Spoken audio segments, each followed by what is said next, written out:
মনোবীক্ষণ polyclinic, চিকিৎসার জগতে এক দশক। এখন এখানে সব বিষয়ে ডাক্তারবাবু একসাথে তলায়। ফোন করুন 7477799515 এই নম্বরে। সুতিতে পরিবারের সদস্যদের অনুপস্থিতিতে চুরির ঘটনায় চাঞ্চল্য। চুরি গিয়েছে নগদ টাকা সহ সোনার গহনা। পরিবারের সদস্যরা গিয়েছিলেন বিয়ে বাড়িতে। সকালে গিয়ে বিকেলে বাড়ি ফিরতেই চক্ষু চড়ক গাছ। বাড়ি থেকে খোয়া গেছে নগদ টাকা সহ সোনার গয়না। এমনই ঘটনা দেখা গেল সুতির ডিহিগ্রামে।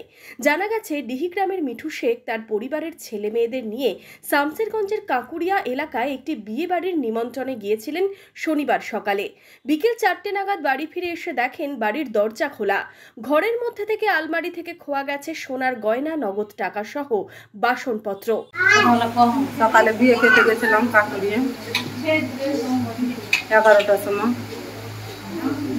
সময় বিয়ে খেতে যে 4টার সময় বাড়ি আসছি। 4টার সময় বাড়ি এসে দেখছি দরজা মরজা বাক্স মাক্স মিটে সব খোলা ফাঁসা হয়ে আছে। দিয়ে করে এসে টেসে দেখে সব কাঁচা যত যা ছিল মালপত্র নাই, মালা নাই, কানের নাই, টাকা ছিল 1 লাখ টাকা নাই। এই ঘটনায় সুতি থানায় লিখিত অভিযোগ দায়ের করা হয়েছে। চুরির ঘটনার তদন্তে নেমেছে সুতি থানার পুলিশ।